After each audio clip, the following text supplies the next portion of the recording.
Goeienaand, ek is Daniella van Heerden. Baie welkom by hierdie week se uitsending van Die Papier Praat, waarin ons vir jou 'n oorsig bied van hierdie week se belangrikste nuusgebeure.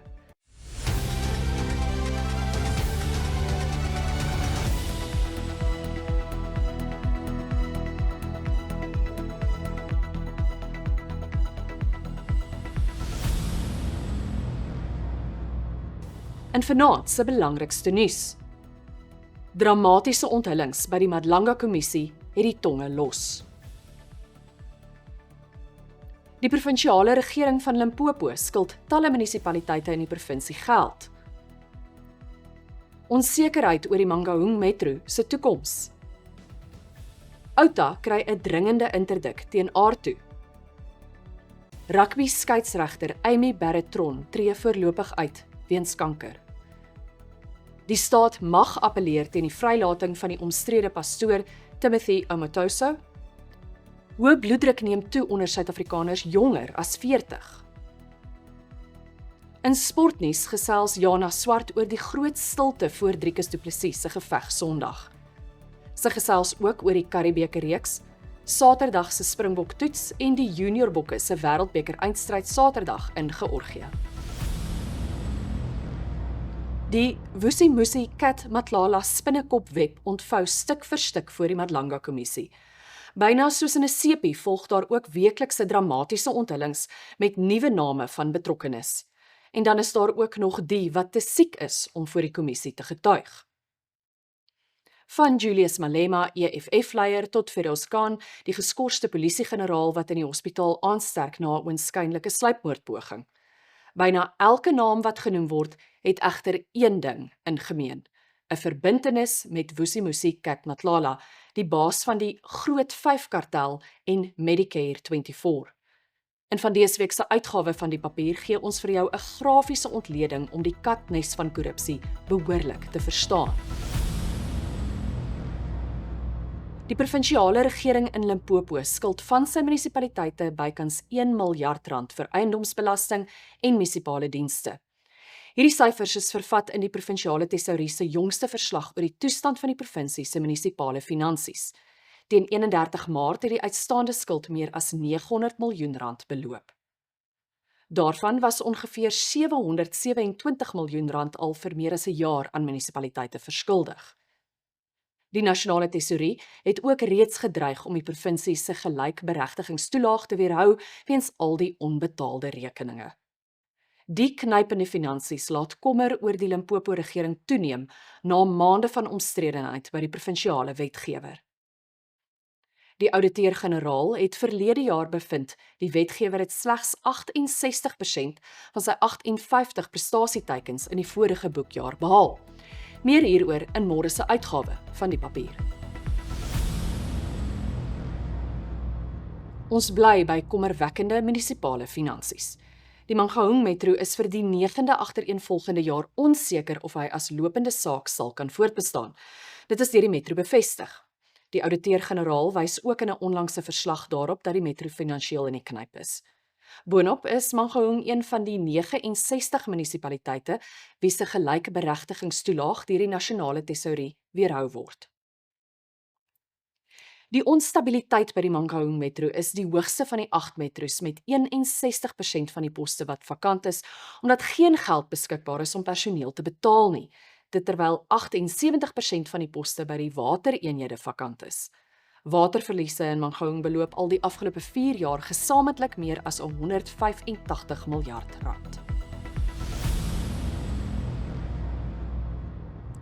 Die organisasie teen belastingmisbruik, Outa, het 'n dringende aansoek by die Hooggeregshof ingedien om fase 2 van die gewysigde Aarto-stelsel te laat opskort. Die stelsel het op 1 Julie in 62 munisipaliteite in werking getree. Outa voer aan dis gedoen voordat belangrike wetlike beskermingsmeganismes vir motoriste ingestel is. Een daarvan is 'n onafhanklike appeltribunaal vir motoriste wat administratiewe besluite betwis. Advokaat Stefanie Fik van Outa sê die organisasie is nie gekant teen maatreëls wat paaie veiliger sal maak en roekelose bestuurders sal vasvat nie, maar dat behoorlike prosesse steeds gevolg moet word. Die organisasie teen belastingmisbruik monitor die Aarto wetswysigings al vir 6 jaar. en het dit ook al in die hof beveg. Hoewel die konstitusionele hof in 2023 bevind het dat die gewysigde wet wel grondwetlik is, waarsku ons derentyd dat die wettige implementering daarvan baie uitdagings inhou. Nou, Apple wil benadruk dat die 2026 aardtoe-regulasies ingestel is sonder betekenisvolle openbare deelname. En dit is ten spyte daarvan dat dit miljoene motoriste en talle munisipaliteite en verkeersowerhede affekteer. Besighede en vlootoperateurs reg oor Suid-Afrika word ook hierdeur geraak. Wanneer die regering openbare deelname op sy skuif, verloor almal. Dit was die stem van advokaat Stefanie Fik van Outa. Amy Barrett-Tron, die mees ervare vroue skeieregter in Suid-Afrika en wêreldrugby, het gister aangekondig dat borskanker by haar gediagnoseer is. Barrett-Tron, wat al in 52 toetse die fluitjie geblaas het, sal nie vir die afsienbare toekoms beskikbaar wees nie. Sy het al vir die sewes en vrouespan van die Springbokke uitgedraf. Sy was die eerste vrou wat as skeieregter tussen 2 mansspanne opgetree het en het ook die fluitjie geblaas in die Verenigde Rugby Kampioenskap en die Guinness 6-nasie reeks vir vroue. Barrett-Tron het gesê sy gaan die siekte benader op dieselfde manier as wat sy enige hoë prestasie omgewing sou benader, met die regte span mense, 'n duidelike plan, eerlike gesprekke en volle toewyding aan die proses. Volgens Barrett-Tron het sy as skeieregter geleer van veerkragtigheid, van dissipline, druk en om jouself te ondersteun wanneer dinge moeilik raak. Sy wil nou fokus op behandeling en herstel, maar beplan om na die rugbyveld terug te keer. Die omstrede Nigeriese pastoor en TV-prediker Timothy Omotoso kan dalk weer teregstaan op 63 aanklagte van verkrachting, mensenhandel, seksuele aanranding en afpersing. Dit volg na beweringe van die seksuele misbruik van minderjarige gemeentelede by sy huis in Umhlanga. Die Appelhof het van dese week die nasionale vervolgingsgesag se aansoek om appel teen sy vrylating in April 2025 toegestaan. Regter Irma Schoeman het in haar uitspraak bevind dat die staat nie sy saak teen Omotoso en 2 ander beskuldigdes bo redelike twyfel kon bewys nie. Sy het die NVG se swak hantering van die saak en spesifiek die kruisverhoor gekritiseer. Omotoso het na sy vrylating teruggekeer na Nigerië. Hoë bloeddruk onder mense jonger as 40 neem toe, ook onder Suid-Afrikaners. 'n Onlangse peiling onder meer as 11.000 Suid-Afrikaners het getoon dat 15,6% van deelnemers jonger as 40 jaar hoë bloeddruk het. Wat nog meer kommerwekkend is dat 76% van hulle onbewus was van hulle hipertensie. Kenners meen, moderne leefstylgewoontes moet die skuld kry vir hierdie toename. Maar is koeldrank en energiedrankies dalk te blameer? Ons joernalis Chanel Benedel het gaan hoor wat sê kenners. Rampe, oorstromings en tragedies is nie vir Suid-Afrikaners nuus nie. 2021 se verwoestende betogings en vloede in KwaZulu-Natal het Suid-Afrikaners en kerke laat besef dat hulle 'n groter rol moet speel as dit by hulpverlening kom. Dit het gelei tot die stigting van die interkerklike ramphulpnetwerk Ready SA. Die organisasie het ook onlangs gesorg dat duisende vlugtende immigrante kos en omgeepakkies kry. In van dese week se profielartikel stel ons jou voor aan die baie inspirerende Dr. Marinda van die Kerk, Ready SA se nasionale koördineerder. As stigterslid en ook die uitvoerende hoof van die liefdadigheidsorganisasie PEN, werk Marinda al 30 jaar om armoede en nood te verlig in onder andere die middestad van Pretoria. Dis 'n artikel wat jou weer sal laat moed skep vir ons land. En dit was dan ons belangrikste nuusstories vir hierdie week. En van dese week se uitgawe van die papier het ons vir jou nog baie interessante leesstof. Simon Rademan verduidelik die modeneigings wat die monde laat oophang het by die onlangse Paryse modeweek. Yuri van der Walt bekyk die jongste verwikkelinge in die Iran-oorlog. Aanhangers van ons rubriekskrywers kan uitsien na rubrieke deur Kyna Swart, Elsabie de Jaar, Koos van die Waterberge, Wilmarie Pekeer Europa en Zander van der Westhuizen. Maureen van Helden, Viva se taaladviseur, het ook weer vir lesers 'n taalrubriek en vertel meer oor die oorsprong van die woord pynpolisie. En soos altyd het ons vir jou heerlike resepte, wêreldnuus en sportnuus. Jana Swart is volgende aan die beurt met sportnuus. Sy vertel meer oor die week wat verby is en die naweek wat voorlê se sporthoogtepunte. Hier is Jana.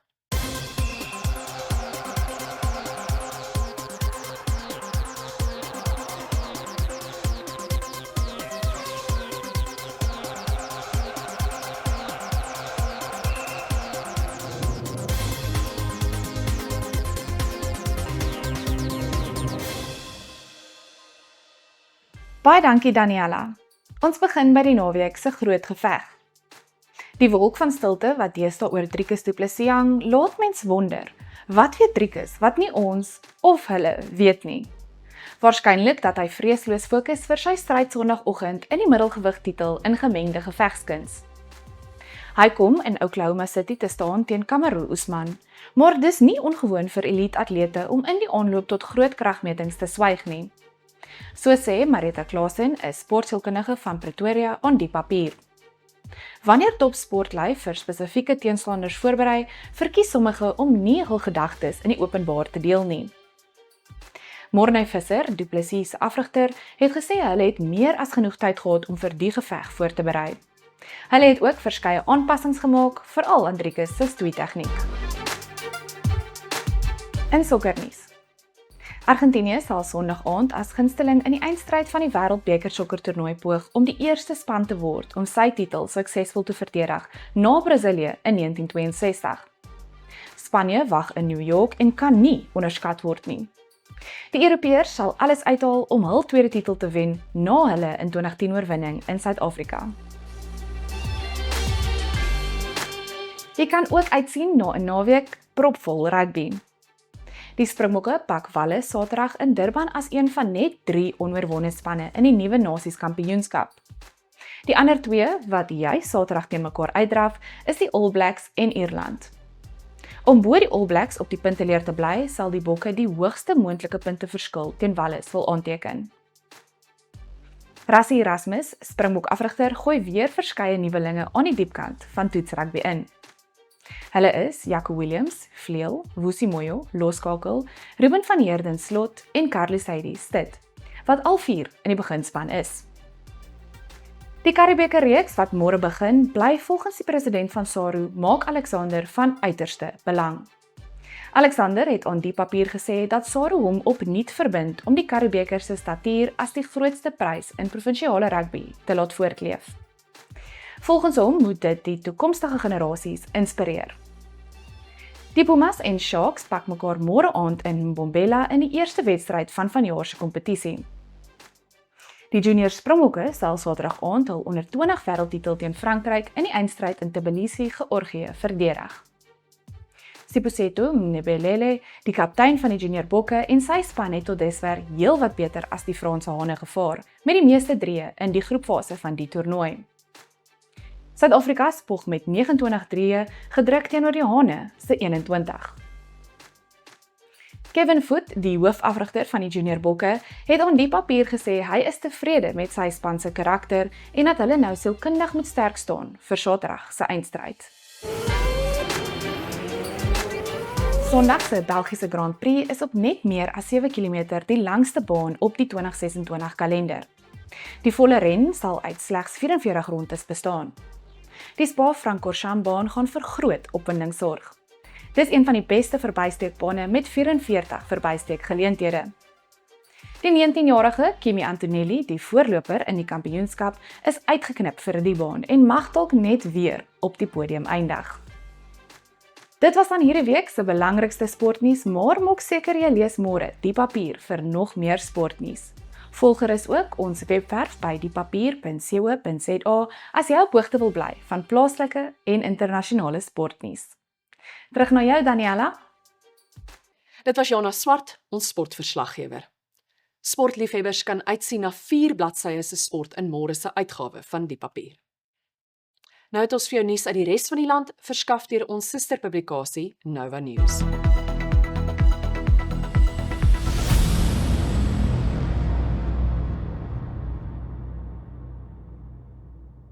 Die minister van Openbare Werke en Infrastruktuur, Dean McPherson, het sy Oos-Kaapse streekkantoor opdrag gegee om 'n taakspan na die woonkwartiere by die Algoa Park polisiestasie in Tebega te assesseer. Dit volg na klagtes oor die barakke se haglike toestand. McPherson het die taakspan opdrag gegee om binne 10 werksdae 'n verslag aan hom te stuur. McPherson het ingegryp nadat 'n lid van die Oos-Kaapse provinsiale regering, Retief Odendaal, reeds op 3 Junie 'n brief aan die departement gestuur het. Van die probleme wat Odendaal gerapporteer het, is gebreekte huisbakke, opgehoopte rommel, 'n rotplaag en stikkende vensters. Inwoners was glo al weke lank sonder water. Die provinsiale polisiewoordvoerder, brigadier Nobuntu Gantana, het aan die PE Express gesê dat die SAPD bewus is van die probleem en dit ook by openbare werke aangemeld het.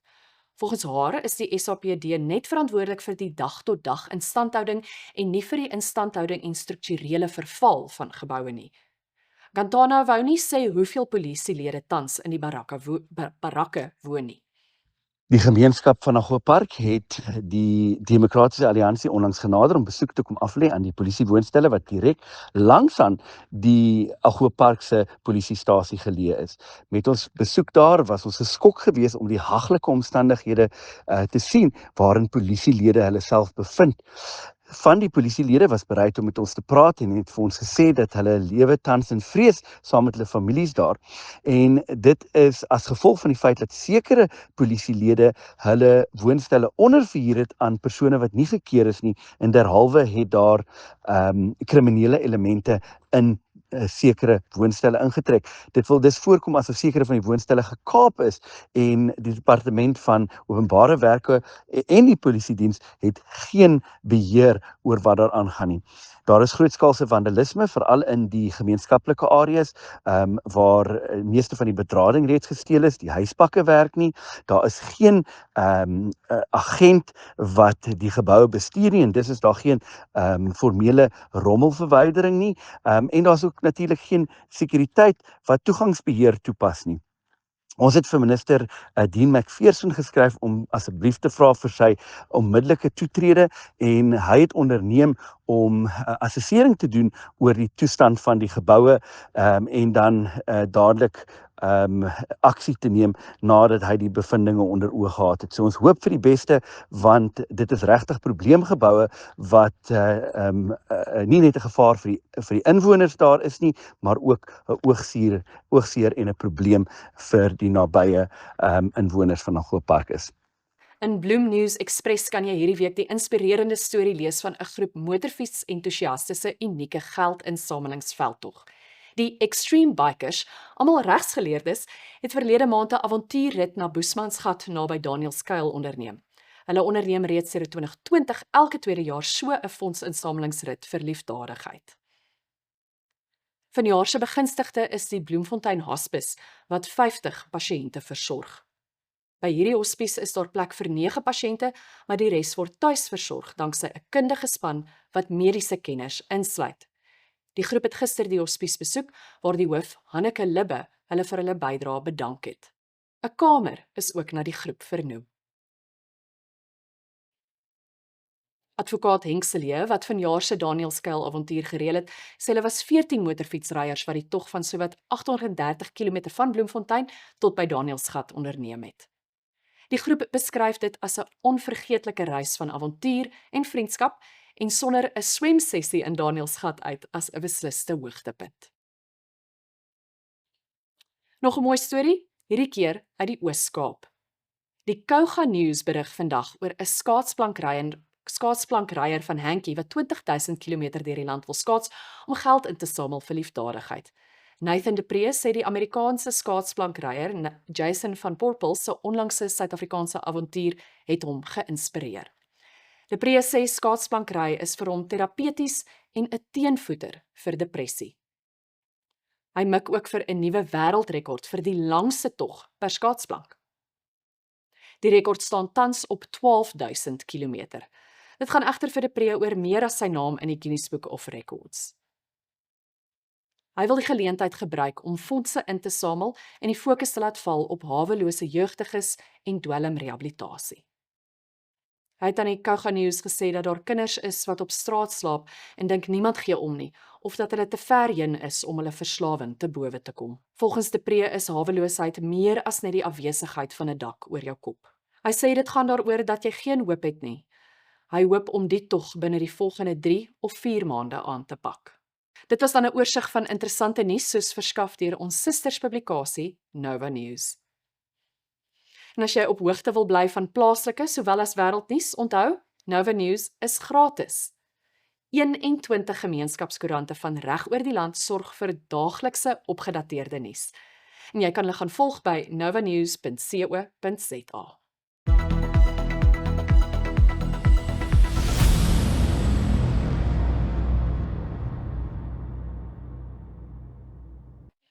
Die volgende fase van die FAK Skryf dit liedjies skryfkompetisie is reeds in volle gang en van maandag af kan jy stem vir die liedjies wat deur die mentor William Wolf gekies is. Wolf is sanger van Henneman in die Vrystaat, dien vanjaar vir die tweede keer as mentor in hierdie gewilde kompetisie. Dis daarop gemik om nuwe Afrikaanse liedjieskrywers te ontdek en te ontwikkel. Verskeie bekendes in die Afrikaanse musiekbedryf het gehelp met die beoordelingsproses. Onder hulle is Steve Hofmeyer, Pieter Smit en Jannie de Tooy. 80 topliedjies is gekies om na die volgende ronde deur te dring. Die liedjies bestaan uit 40 oorspronklike komposisies en 40 liedjies waarin kunsmatige intelligensie of KI as musikale verwerkingshulpmiddel gebruik is. Die topliedjies is onder 5 mentors verdeel, wat elkeen dan 4 liedjies moes kies. Een van die mentors, Wolf, vertel meer. Hallo julle, William Wolf hier so, ek hoop dit gaan goed met julle. Ek praat vinnig oor die skryf 2026 FAK kompetisie. Meer as 1000 inskrywings, die top 20 is gekies en nou kan julle gaan om vir julle gunsteling inskrywing te stem. Gaan kyk op skryfit.co.za die webtuiste en hou ook al hulle sosiale media dop. Dit was William Wolf, een van die mentors in die FAK Skryf dit liedjieskryf kompetisie. Dit het tyd geword om te groet. Baie dankie dat jy ingeskakel was. As jy daarvan gehou het, teken sommer nou dadelik in op die papierpraat om seker te maak jy loop nie ons uitsendings mis nie. Onthou ook om môre jou splinternuwe uitgawe van die papier te koop. Dis op winkelrakke landwyd en ook beskikbaar as 'n e-uitgawe. Ek groet dan tot volgende donderdag om 7 uur. Totsiens.